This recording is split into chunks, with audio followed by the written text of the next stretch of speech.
Joyce Dodd.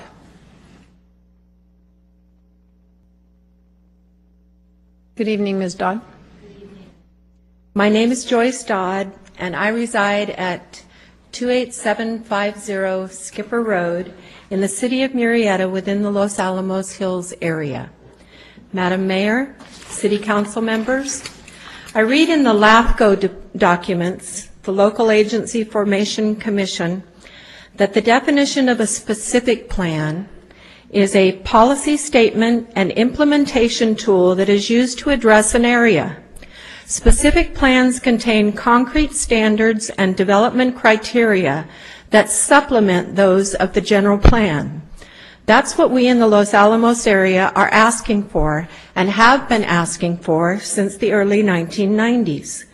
In a letter from the city of Murrieta, which you have in your packet, circulated to the property owners dated November 13th, 2006, I quote, "The Los Alamos District Specific Plan will be the 7th such plan in the city and will focus on the historic and rural east side of Murrieta. After many man-hours, exhaustive research, and heated discussion, which I can attest to, having been present during much of this process, we had the document approximately 90% completed.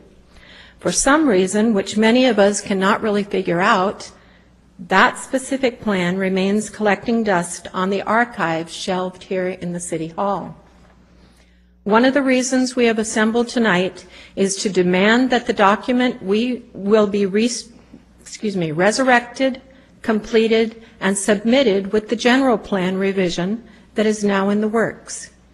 We've been told by Mary Lanier, the Community Development Director for the City of Murrieta, that we don't need a specific plan because the general plan will address our needs. How can that be possible since our needs have been disregarded for decades? Our land is being held hostage as a pawn in the MSHCP chess game, even though we do not have verified habitat. Our property values are spiraling downward due to inverse condemnation without fair compensation. We're not allowed our legal zoning rights. The fire and safety standards which the urban property owners enjoy is being blatantly disregarded in our area, even though as citizens of this city we collectively contribute thousands of dollars per year through our tax bill towards safety and water standby. And yet we do not have a voice or a vehicle in place to join the decision of where these infrastructure and maintenance monies go. In fact, discussion is taking place at this very juncture that will allow additional water collection basins for the present and new development surrounding us, and no one is addressing the loss of groundwater, which is for many of us our only water source. Will your general plan take care of that? I don't think so. What happened to the ideal of historic value and rural quality that was so important that it was mentioned in that letter dated in 2007? We need this specific plan to go into law. We're only asking for what was promised to us. Thank you. Thank you, Ms. Dodd. Next is David Miller. Welcome, Mr. Miller. Thank you for having me. You've just heard the serious and I'm sorry. My name is David Miller. I just recently moved from Murrieta to Hemet, where I teach, but I wanted to come and speak for my family and friends involved, as I am a member of the Citizens for Quality Life in Murrieta. You've just recently heard the serious and legitimate concerns from your Los Alamos Hills citizens. Councilman Tomasian astutely pointed out how people today are so unhappy with what's going on a federal and a state level. People in Murrieta are tired of what's happening in their local city. This is not to cast aspersions on everybody present, but there are issues that need to be heard and addressed. I would like to address a few people individually if I could. I would like to ask, please, Councilman McAllister, if you could, review the MSHCP resolution your council signed on September 16, 2003, in specific where it says exemptions. If you look, sir, it states, Any project for which the City Council determines that application of this resolution would result in the property owner being deprived of all reasonable economic use of the property in violation of federal or state constitutional prohibitions against the taking of property without just compensation. This speaks to the City Council protecting the Fifth Amendment rights. I have taught fifth grade for the past 8 years. The reason I love this grade is because I get to teach the two best documents in the world. That is the Declaration of Independence and the American Constitution. I'm not going to go on and on about the Constitution and what's going on here. I'm just going to read the last sentence of the Fifth Amendment. It says that without due process or law, nor shall private property be taken for public use without just compensation.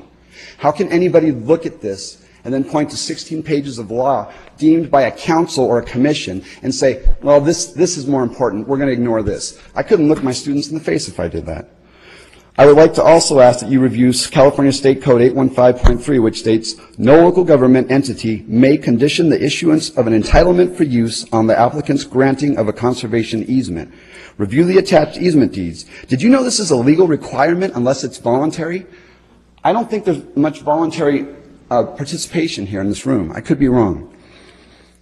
I would also ask that the documents are, I would say that all these documents are in envelopes. Instruct your planning department and city manager that the U.S. Constitution and the California State Civil Code override these laws that we're discussing. I would respectfully ask Councilman Gibbs, who I respect for your service, sir, please review the deposits of road fees collected from Los Alamos residents. These road fees should be used only on the related property roads and not put in general funds to be used elsewhere. How will the Los Alamos roads ever be improved if citizens are robbed of the thousands of dollars that are going into these funds and then pointed to for not having repaired rural roads? Instruct your city engineer and city manager to present all the available means of funding for infrastructure, including grants and the 1913 Act, with 2/3 vote, not 100% as we've been told. What is the solution? Why can it not be done? I'm going to wrap up here really quick. I'd like to make my last comments, please, to Councilman Tomasian. As the chairman of the RCA and the councilman, you've promised an open meeting between the RCA, the city of Murrieta, and the Los Alamos Hills residents every month nearly for a year. We have been waiting. When will this meeting occur? We feel like we've experienced a lot of evasion, a lot of people ignoring us. When is this going to happen? This is a representative of the people. In my classroom, I have children whose families have lost their homes. I have kids who, because of what's going on in our community today, they don't have a place to sleep, they've lost their homes, and what are we doing as a council? We're making it harder to sell property to get our value. People are suffering. We rely on you, and we respectfully ask that you represent us. Thank you very much. Thank you, Mr. Miller.